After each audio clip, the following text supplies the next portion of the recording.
Nepal keeps leading by example on how to topple a corrupt government because this is our corrupt government officials having to flee their homes via a small platform dangling from a helicopter because 2 days after the police killed what is now being reported over 30 people during the largest protest in Nepal's recent history, where their Gen Z are protesting the corrupt government, a government where less than 20 years after they toppled the monarchy formed a two-party system, and recently those two parties merged into one large corrupt party with zero opposition, controlling everything from the government to the media. So the people of Nepal burned down all the government buildings, including the parliament building, their homes like the prime minister's house. They even chased their government officials like their finance minister down the river while throwing things at them, including members of the police that they chased into the river as well. I mean, they even burnt down the Hilton because allegedly it was built with dirty money, which made the politicians resign and literally flee. And they did all of this without even taking anyone else's life. And originally there were reports that the prime minister's wife was in the house when the house burnt down. However, and it was actually the protesters that found her inside, saved her life, took her to the hospital where she is currently recovering. Because in reality, these people were even helping the wives of other ministers who this woman was actually abandoned by her husband, by the way, because he was too busy running away.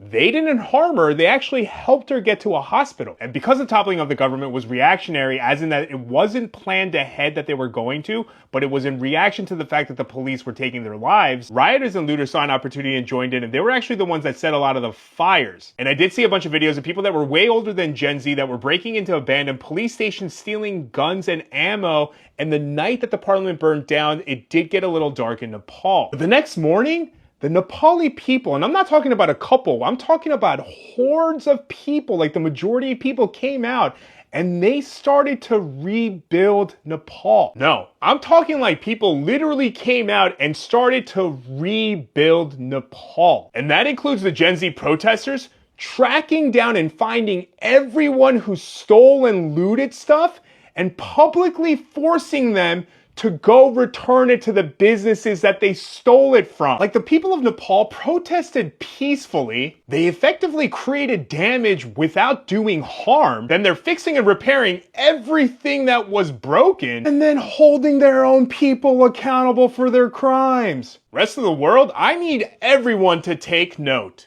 Thank you and stay safe.